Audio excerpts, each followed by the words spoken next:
Bonjour Bruno Retailleau. Bonjour Apolline de Malherbe. Merci d'être avec nous sur RMC et BFM TV. Vous êtes sénateur de la Vendée, vous êtes président du groupe Les Républicains au Sénat. Vous avez bien sûr écouté hier, mais vous l'entendrez à nouveau ce matin au Sénat, le discours de politique générale de Jean Castex, le nouveau Premier ministre. Plan de relance de 100 milliards d'euros, aide aux plus modestes, aux familles, aux étudiants, priorité à la sécurité, à la lutte contre la délinquance au quotidien, loi contre le séparatisme islamiste. Franchement, tout va bien, n'est-ce pas? On a l'impression quand même que c'est un discours que vous auriez presque vous-même pu prononcer. Mais ça fait 3 ans que j'entends des discours que j'aurais pu prononcer. Parce qu'avec Emmanuel Macron, le propre d'Emmanuel Macron, ce sont des mots sans les actes. Donc maintenant, j'attends les actes. Vous disiez qu'il indiquait que sans doute à l'automne, à la reprise, à la rentrée, on aurait un texte sur le séparatisme islamiste. Voilà un de vos combats. Eh bien, un de mes combats. Vous aviez promis, vous aviez demandé à ce qu'il y ait une lutte, un plan contre. Exactement. J'ai même fait voter au Sénat un texte pour interdire le voile pendant les sorties scolaires. Parce que les sorties scolaires, c'est l'école qui se continue. C'est l'école hors les murs. Nous l'avons voté au Sénat, mais évidemment, M. Blanquer s'y est opposé et l'Assemblée ne l'a pas reprise. La question que je pose sur le séparatisme, est-ce que ce sera des mots ou ce sera des actes? Est-ce que M. Castex reprendra la loi qui a été votée au Sénat sur le voile islamiste? Est-ce qu'il reprendra le texte de loi que j'ai déposé pour interdire les listes communautaristes? On a bien vu les dégâts que ça commence à faire. Dans votre plan, attendez, si on regarde les choses, parce qu'il y a beaucoup de choses dans ce discours d'hier et on va essayer de les développer une par une et savoir ce que vous en pensez. Je suis à votre disposition. Précisément sur cette loi qu'il promet, il promet donc une loi contre le séparatisme islamiste, puisque c'est la première chose dont vous parlez. D'abord, c'est ce que vous avez retenu de plus important hier? Non, c'est votre question. J'y répondais. Tout est important parce que je pense que la France va devoir affronter une énorme vague destructrice, de faillite, de chômage, et il faut aussi faire face. Dans cette loi, si vous étiez aux manettes, vous metteriez quoi? Dans la loi sur le séparatisme? Eh bien, c'est ce que je mettrais. Je mettrais l'interdiction, par exemple, du voile. Je mettrais l'interdiction des listes communautaires. Je mettrais, par exemple, pour le port de la burqa qui se multiplie. Souvenez-vous d'un prisonnier qui s'était déguisé sous une burqa pour passer inaperçu. Ça veut dire que si on passe inaperçu sous une burqa, ça veut dire que le délit n'est plus sanctionné. Eh bien, moi, je propose que quand il y a récidive, on suspende les aides sociales. Il y a beaucoup d'autres choses. Je propose aussi des applications de la loi qui est déjà actuellement et qui n'est pas suffisamment appliquée. Voilà, on a fait une commission d'enquête au Sénat sur le phénomène de radicalisation, d'islamisation. Et nous, en France, bien sûr, il y a eu le terrorisme qui a frappé, mais il y a un double phénomène. Il y a le djihadisme dans la forme violente, mais il y a un mouvement beaucoup plus ample qui est en train de faire des enclaves partout dans la République française. C'est l'alaïsation des territoires de France, dans des enclaves.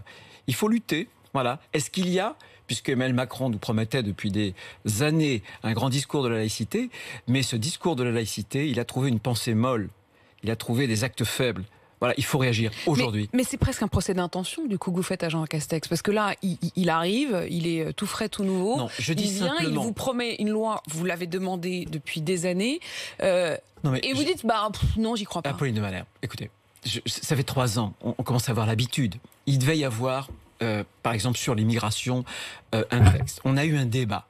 Et après le débat, ce débat, c'était au mois d'octobre 2018. Souvenez-vous, vous l'avez peut-être oublié, il y a eu un débat de plusieurs heures dans chaque assemblée et rien après. Donc je sais qu'avec Emmanuel Macron, on a des discours qui commencent à s'essouffler. Je l'ai entendu il y a 2 jours. On voit bien qu'il est à bout de souffle. Il a beaucoup de mal à inventer de nouvelles solutions et donc à se réinventer lui-même. Mais c'est d'abord les mots.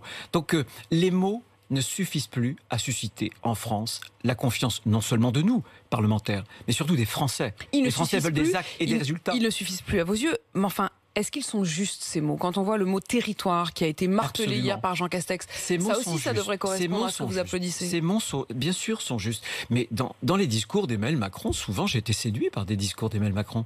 Je peux le reconnaître et je l'ai souvent dit. Simplement, il y avait un énorme fossé entre ces mots-là, ces paroles, et les actes qu'il produisait. Chez lui, les mots n'enclenchent pas sur l'action. C'est ça qui est terrible. Et c'est ce qui crée le sentiment de l'impuissance publique. Et l'impuissance publique, c'est la mère de la défiance. C'est la mère, justement, de l'abstention dans les votes. On en est là. Il faut des résultats pour rassurer les Français. Il faut plus que des discours. On va parler aussi de ce plan de relance économique, mais quand vous dites la défiance, revenons un instant sur ces images qui ont été assez frappantes de l'échange entre quelques gilets jaunes et Emmanuel Macron dans le jardin des Tuileries le 14 juillet après-midi, qui lui disent vous êtes mon employé, Monsieur le Président. Est-ce que c'est des mots dont vous dites bah oui, au fond, on est les employés des Français, on est là pour eux, ou est-ce que vous condamnez cet échange ? Non, on n'est pas les employés. Emmanuel Macron n'est pas l'employé des Français. Il est au service des Français. Il est au service des Français. Et je condamne les propos violents. Je pense que moi, je suis attaché à nos institutions. Je conteste la politique d'Emmanuel Macron, mais je reconnais la légitimité d'Emmanuel Macron comme président de la République. Et quand on insulte le président de la République, on insulte la République. Comment est-ce qu'il peut sortir de ce difficile dialogue avec les Français ? Il a tenté d'en sortir pendant le 14 juillet. Il a fait un exercice de justification, pratiquement de contrition, mais ça n'est pas la première fois. Moi, je pense que désormais, il lui reste une grosse année, tout au plus, avant la campagne présidentielle. Je pense qu'il devrait d'abord oublier cette campagne présidentielle. Il devrait oublier, justement, s'oublier lui-même. On a souvent indiqué que finalement le macronisme, c'était pas un hypercentrisme, c'était plutôt un égocentrisme. Qu'il s'oublie pendant ces 18 mois. Il est obsédé par la campagne présidentielle à vos yeux ? Je pense que oui, évidemment. Donc qu'il oublie cette campagne présidentielle, qu'il consacre chaque minute qui passe au service de la France et des Français, pour redresser la France. Qu'il l'oublie, je veux bien, mais vous, à droite, vous devriez peut-être y penser un peu plus, parce qu'on se demande quand même ce qui va vous arriver. Quand on voit que Jean Castex était encore il y a 2 semaines adhérent des Républicains, qu'il a démissionné de cette adhésion pour devenir Premier ministre, quand même, il incarne la droite, que vous le vouliez ou non. Qu'est-ce qui vous reste à vous ? Mais il nous reste nos valeurs, il nous reste nos convictions. Et il ne suffit pas qu'un Premier ministre soit débauché de notre famille politique pour faire en sorte qu'on soit dépouillé de ses convictions. Moi, je pense que la droite doit balayer devant sa porte. J'ai souvent indiqué d'ailleurs que la droite n'avait pas eu ce courage d'ailleurs de faire en sorte qu'on puisse revenir à des convictions vraies et qu'on a parfois rusé. D'ailleurs, la droite s'est confondue avec une certaine gauche. Cette vieille droite d'ailleurs était un peu la même chose que la vieille gauche. C'est-à-dire qu'on avait d'un côté le libéralisme social et de l'autre côté le social-libéralisme. Mais qu'est-ce qui vous différencie aujourd'hui ? Au-delà de la question de la différence entre parole et acte, on a bien compris. Mais sur les intentions, c'est les mêmes que vous. C'est sur les faits. Nous sommes attachés à la liberté. Le gouvernement, sous Emmanuel Macron, a voulu faire passer la loi Avia, confier à des algorithmes, des GAFAM, de Google, la censure de notre liberté d'expression. C'est nous qui, au Sénat, avons déféré, nous avons voté contre, et quand elle a été votée par l'Assemblée, nous l'avons transmis au Conseil constitutionnel qui l'a déchiquetée. Nous sommes attachés, nous aussi, à l'ordre, à l'autorité de l'État. Le président de la République n'a même pas cité la gendarme qui a été malheureusement assassiné. Il n'a pas cité le conducteur de bus à Bayonne qui a été lynché. Eh bien, l'autorité de l'État, c'est la droite. Le régalien, c'est aussi la droite. La liberté, c'est aussi la droite. La souveraineté économique. Sur ce point-là du régalien, il était très présent, Jean Castex, hier. Mais présent sur la dans question les mots. De la sécurité. Alors, je vous donne un exemple. On parlait tout à l'heure de la loi sur la délinquance au quotidien, mais il y a aussi cette promesse d'avoir une juge de proximité dans les territoires. Encore une fois, il l'annonce. Il veut un retour du juge qui correspond un peu au juge de paix, réprimer les incivilités du quotidien. Je le cite, dans beaucoup de territoires, la petite délinquance, la petite incivilité, le tag, l'insulte, le petit trafic se sont développés au point de gâcher la vie quotidienne des gens. Ils se sont développés car, faute de réponse judiciaire, une forme d'impunité s'est installée à laquelle il veut mettre fin avec la création de ces juges de proximité. Qu'est-ce que vous en pensez ? Parole. À quoi ça sert d'avoir des juges quand on libère les détenus de prison ? Madame Belloubet a libéré 13 000 détenus, sans d'ailleurs le juge d'application des peines. Très bien. L'ordre public, y compris, a-t-il dit, dans les cages d'escalier. Mais j'attends, moi, la construction de prisons. J'attends l'impunité zéro. Ce que j'attends, puisqu'Emmanuel Macron, vous savez, à Dijon, lorsqu'il y a eu une risque entre 2 bandes avec des Tchétchènes qui bénéficient de la générosité française, ils ont statut de réfugiés. On ne peut pas aujourd'hui les expulser, parce que la loi est faite qu'il faut presque tuer père et mère pour qu'on puisse expulser un réfugié. Eh bien, ma question est la suivante ce matin. Est-ce que Jean Castex accomplira les promesses d'Emmanuel Macron ? Est-ce qu'il modifiera cette législation pour qu'on puisse expulser les réfugiés lorsqu'ils enfreignent la loi de la République ? Ça, c'est du concret. Les places de prison, il devait y en avoir 14 000. Combien seront construites à la fin du mandat? Très peu. Quelques centaines, tout au plus. Je l'attends, nous l'attendons sur des actes. Vous savez, pour les Français, cette notion de droite, cette notion de gauche, ça ne compte plus. Parce que ça n'est plus des repères. Par notre propre faute. Parce qu'encore une fois, on a nous-mêmes suscité la confusion de nos convictions. On a été honteux de ces confusions-là. Eh bien, moi, je suis pour un parler vrai. Je suis pour le courage. Il y a des choses qu'il faut dire. Ces choses-là, souvent, ce sont des évidences. Est-ce qu'on pourra dépenser sans compter pendant longtemps? La France va sortir ruinée. Mais pas que la France. Là, pour le coup, si vous dézoomez et que vous regardez le monde entier, on met beaucoup d'argent sur la table. En effet, 100 milliards dans ce plan de relance. Mais les autres font pareil. Mais j'ai voté, vous voyez. Vous n'alliez pas dire, opposition. Il faut faire moins, si. Pauline Noël, je ne suis pas dans une opposition pavlovienne. J'ai voté les 2 textes de finances, le PLFR 1, le PLFR 2, qui prévoyaient beaucoup d'argent pour éviter évidemment les faillites et trop de chômage. Je les ai votés. Simplement, ce que je veux vous dire, c'est que la crise est la bon dos. Avant la crise, est-ce que vous connaissez le classement de la France sur le déficit public en Europe? Nous étions à l'avant-dernière place. Il y avait simplement la Roumanie qui fait pire que nous. Ça veut dire que l'argent facile, cette addiction à la dépense publique dont avait parlé le précédent Premier ministre, Édouard Philippe, mais qu'il n'a jamais combattu, elle est très française. Et à un moment donné, les factures, les dettes, ça se paye. Et on les paiera avec les impôts de demain. Et ce sont les futures générations. Mais soyons là encore très concrets. Si vous ne faites pas ça, vous faites quoi? C'est-à-dire que si vous dites... Je vais vous donner un exemple. Moins, vous auriez fait quoi, vous, pour relancer? Je vous donne un exemple très concret. Le Ségur de la santé. Bien sûr qu'il fallait sans doute revaloriser les salaires des soignants, leur carrière aussi. C'est 8 milliards. Mais quand on se contente de mettre de l'argent dans l'hôpital, qui va très très mal, qui est en train de s'effondrer, et on doit d'avoir surmonté la crise simplement grâce à l'héroïsme des personnels soignants. Très bien. On met 8 milliards, on ne change pas la tarification, le financement d'hôpital. On ne change pas sa gouvernance, trop technocratique, et on ne change pas non plus son organisation. Vous vous rendez compte que par rapport au Danemark, par rapport à l'Allemagne, nous avons, nous, dans notre hôpital, 34% du personnel qui est un personnel administratif. En Allemagne, 25%. La différence entre les deux, c'est plus de 100 000 emplois. Dans l'administration, une partie de ces 100 000 emplois devrait être justement au chevet du malade. C'est ça ce que je veux dire. Bien sûr que dans cette période difficile, il fallait dépenser de l'argent. Le quoi qu'il en coûte. Mais je dis qu'on est en train de tromper les Français parce que dépenser de l'argent, c'est trop facile de faire des chèques sans avoir le courage de réformer. Ce que je demande au gouvernement, sans doute faut-il de la dépense publique, mais une dépense publique qui soit utile. Transformons les choses, réformons les choses. Regardez les retraites. 100 euros d'aide supplémentaire pour l'allocation de rentrée scolaire. Ça, c'est du concret. Mais bien sûr, mais vous savez, dans les textes qui vont nous arriver, sans doute que je voterai des procédures. J'essaierai de les amender. Moi, j'aime mon pays. Et encore une fois, je ne suis pas dans une opposition systématique. Mais moi, j'essaie de dessiner un cap. Voilà. Et je dis aux Français aujourd'hui, ne vous laissez pas berner par les mots ni par les discours. Ça fait 3 ans qu'on les subit. Voilà. Je pense que les retraites, on a compris qu'il n'y aurait rien. On a compris qu'il n'y aurait rien. Alors qu'il faut sauver le régime des retraites. 30 milliards de déficit. Le Premier ministre a confirmé hier qu'il n'y aurait plus de régimes spéciaux. Non mais... Et pour quand? Et quand est-ce que ça va arriver au Parlement? Vous croyez vraiment que dans les 12 prochains mois, on va avoir un texte? Là encore, soyons vrais. Et il faut dire aux Français que dans l'état actuel des choses, 30 milliards cette année, vous vous souvenez qu'il y avait, sous Édouard Philippe, une conférence d'équilibre, de financement des régimes de retraite. Il y a un papier qui avait été donné aux participants, aux syndicats, qui montrait que ce papier, il y aurait 130 milliards entre 2018 et 2030. Avec les chiffres de cette année, on sera sans doute à plus de 150 milliards. Ça veut dire que les retraites de demain ne sont pas assurées.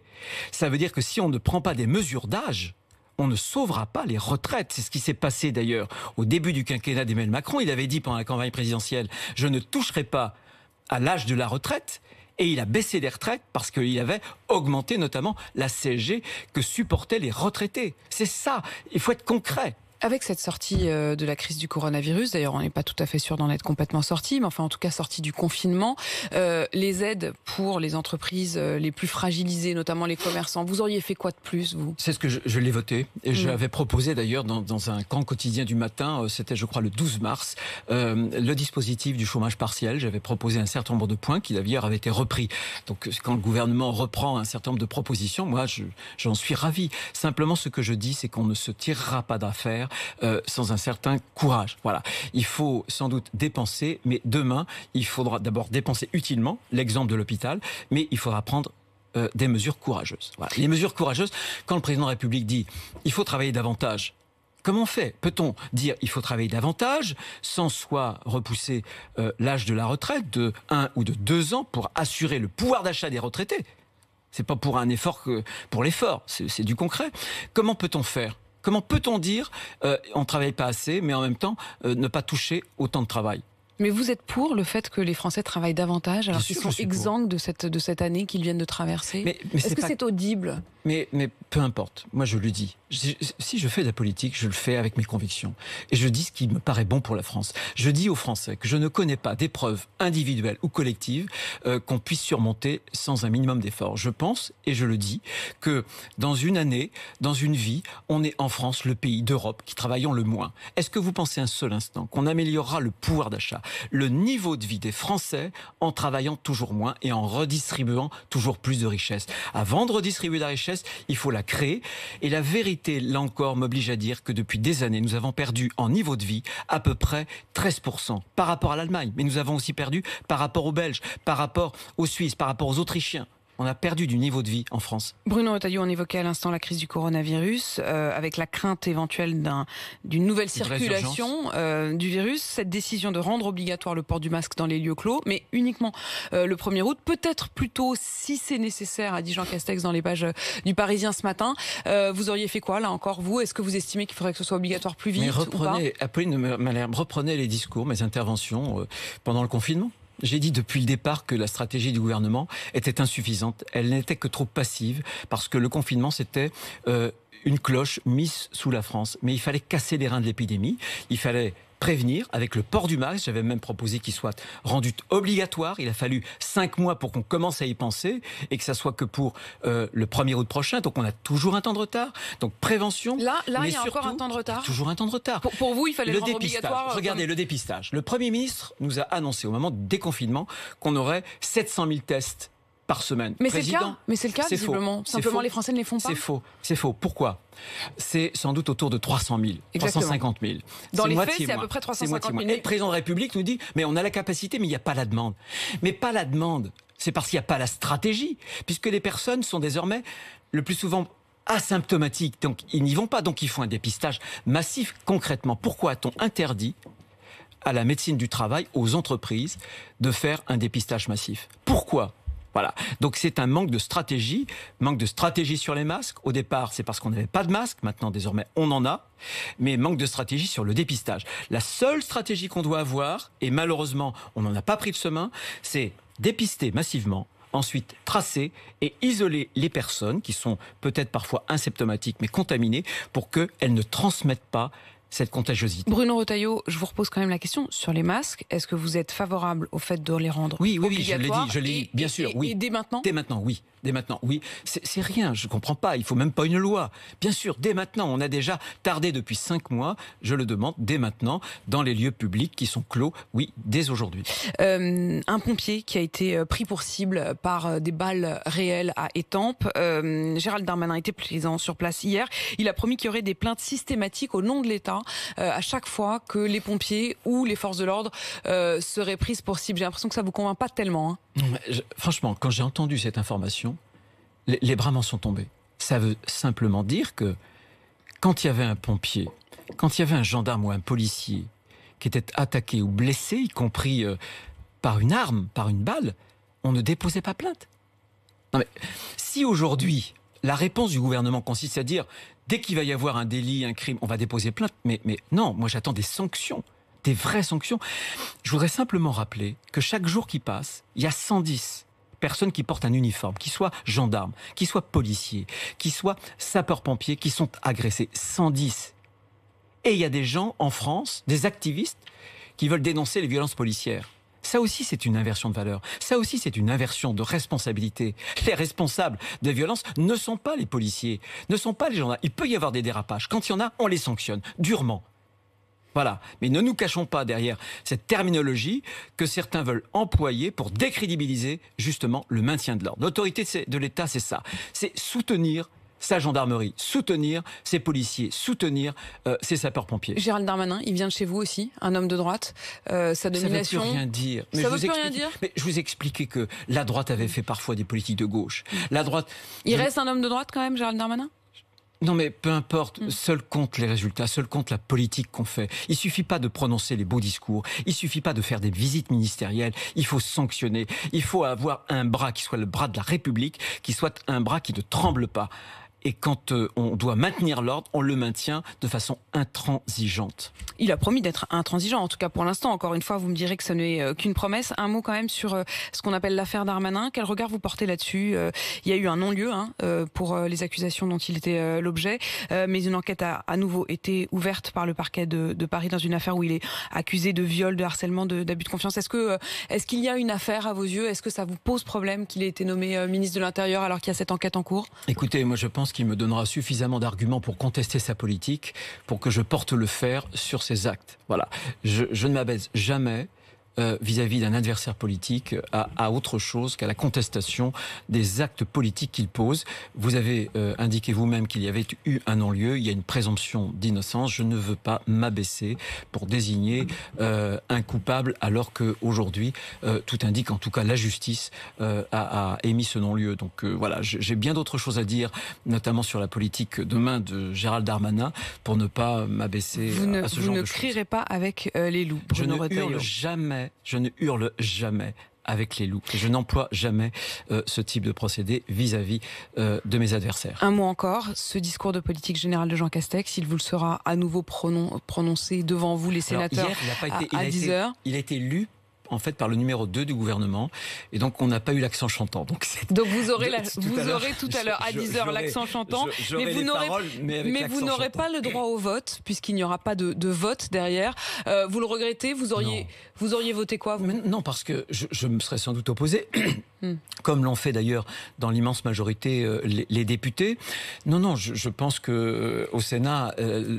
Comment dirais-je, les choses sont différentes, puisque le vote à l'Assemblée, c'est ce qui permet de renverser un gouvernement. Mais le Sénat n'a pas la possibilité, par un vote, de renverser un gouvernement. Mais vous auriez voté contre. Mais j'aurais voté contre. Vous ne seriez pas abstenu. Je ne me serais pas abstenu. J'avais d'ailleurs, il y a 15 jours, en réunion de mon groupe avec les sénateurs, indiqué, nous avions eu cette discussion et nous convergions très largement pour un vote d'opposition, même s'il fallait quand même attendre les propositions qui nous seraient faites. Mais là, vous attendez les faits. Merci beaucoup d'être venu sur RMC et BFM TV. Bruno Retailleau, je rappelle que vous êtes le sénateur de Vendée, président du groupe LR au Sénat. Il est 8h56.